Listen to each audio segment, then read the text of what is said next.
నిజామాబాద్ జిల్లా బోధన్ నియోజకవర్గంలో ఇసుక మాఫియా రెచ్చిపోతుంది. సిద్దాపూర్, రాంపూర్ గ్రామాల శివార్లోని మంజీరా నదిలో అక్రమంగా ఇసుక తవ్వకాలు సాగిస్తుంది. మాజీ మంత్రి, స్థానిక ఎమ్మెల్యే సుదర్శన్ రెడ్డి కనుసన్నల్లో ఈ దందా జోరుగా సాగుతుంది. నిత్యం వందలాది టిప్పర్లలో నిజామాబాద్ పరిసర ప్రాంతాలు సహా మహారాష్ట్రలోని పలు ఏరియాలకు ఇసుకను అక్రమంగా తరలిస్తున్నారు. ప్రతిరోజు లక్షలాది రూపాయలు దండుకుంటున్నారు. ప్రభుత్వం అండదండలుండడంతో అధికారులు, పోలీసులు ఎవరూ అటువైపు చూడడం లేదు. వాల్టా చట్టాన్ని అతిక్రమించి తవ్వకాలు జరుపుతున్నా చూసి చూడనట్టు వ్యవహరిస్తున్నారు. పైగా అడ్డుకునే ప్రయత్నం చేస్తున్న స్థానిక ప్రజలను భయభ్రాంతులకు గురి చేస్తున్నారు. మరింత సమాచారాన్ని ప్రతినిధి రవీంద్ర అందిస్తారు. ఇసుక అక్రమ దందా అడ్డు అదుపు లేకుండా పోతుంది.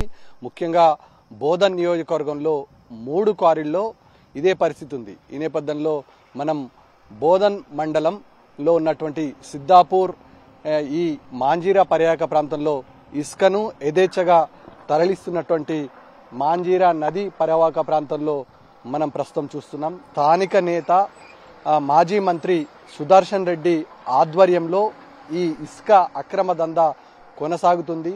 వాల్టా చట్టాన్ని పూర్తి స్థాయిలో తుంగలోకి తొక్కి యథేచ్ఛగా రాత్రి బవళ్ళు తేడా లేకుండా 2 పెద్ద పోక్లేన్ల సహాయంతో ఈ దందా కొనసాగుతుంది.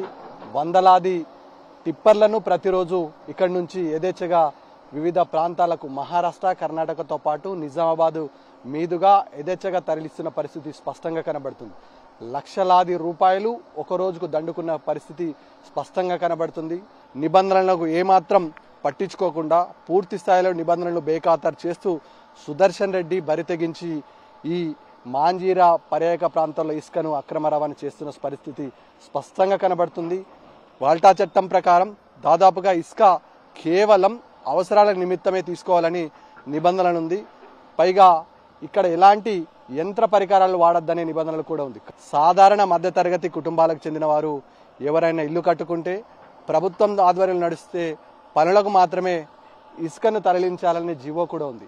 అధికారులు, అధికార యంత్రాంగం పూర్తి స్థాయిలో స్థానిక ఎమ్మెల్యే సుదర్శన్ రెడ్డికి అండదండలుగుండి అధికారుల కన్నసన్నలతోనే, వారి ప్రోద్బలంతోనే వ్యవస్థ సంపూర్ణంగా నడుస్తున్న పరిస్థితి స్పష్టంగా కనబడుతుంది. ఈ నేపథ్యంలో ఎవరైనా ఇదేంటి అని ప్రశ్నిస్తే బెదిరింపులకు దిగుతున్నారు, అక్రమంగా అరెస్టు చేయిస్తున్నారు. పోలీసు పహారాల నడుమ వ్యవస్థ నడుస్తుందంటే దగ్గరుండి పోలీసు వ్యవస్థనే వీరికి సహాయ సహకారాలు అందిస్తున్నారంటే పరిస్థితి ఎంత దారుణంగా తయారైనది అర్థం చేసుకోవచ్చు.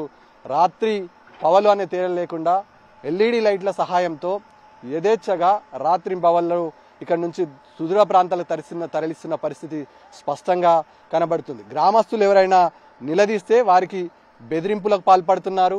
రోడ్డు పక్కన ఇళ్ల పరిస్థితి దారుణంగా ఉంది. పెద్ద పెద్ద భారీ యంత్రాలను జన ఆవాసాల గుండా పోవడంతో వారు తీవ్ర ఇబ్బందులు ఎదుర్కొంటున్నారు. ఒక ట్రిప్పర్ని ఇక్కడి నుంచి తరలించడానికి దాదాపుగా 11,000 రూపాయలు కాంగ్రెస్ నాయకులు వసూలు చేస్తున్నారు. అందులో 5,000 రూపాయలు వీళ్ళు వేబిల్ తీసుకోవడం జరుగుతుంది. బయట 25 నుంచి 35,000 రూపాయలకు ఒక టిప్పర్ని అమ్ముకోవాల్సిన పరిస్థితి ఉంటుంది. ఓన్లీ బోధన్ నియోజకవర్గంలో 300 పైచిలుగా టిప్పర్లు నడుస్తున్నాయి. దీంట్లో వాటాల వారిగా పంచుకున్న పరిస్థితి స్పష్టంగా కనబడుతుంది. ఇటు అధికార యంత్రాంగం కానీ, స్థానిక పోలీసులు కానీ, రెవెన్యూ అధికారులు కానీ, మైనింగ్ అధికారులు కానీ కనీసం ఇటు బోధన్ నియోజకవర్గం వైపున కన్నెత్తి చూసిన పాపాన పోలేని పరిస్థితి కనబడుతుంది. పూర్తి స్థాయిలో అధికార యంత్రాంగం అండదండాలు ఉన్నాయి కాబట్టే నాయకుల ఆగడాలు పేటరేగిపోతున్నాయి. ఇక్కడ నడిచే టిప్పలకి దేనికి కూడా నంబర్ ప్లేట్లు ఉండవు.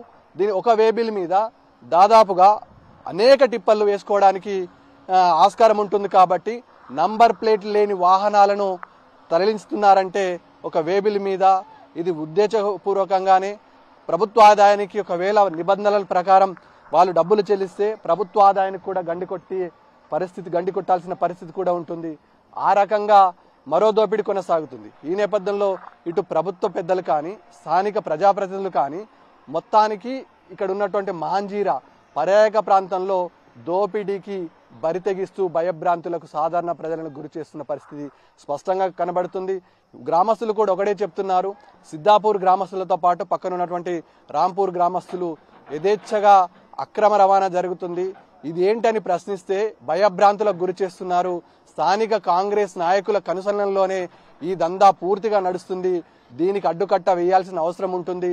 ప్రజాప్రతినిధులు ఎవరైనా నిలదీస్తే భయభ్రాంతులకు గురి చేసి పోలీసులతో కొట్టిస్తున్నారని ఆవేదన వ్యక్తం చేసిన సందర్భం స్పష్టంగా కనబడుతుంది. శ్రీకాంత్తో కలిసి రవీందర్, టీ న్యూస్, మాంజీరాక పర్యాటక ప్రాంతం, బోధన్ నియోజకవర్గం.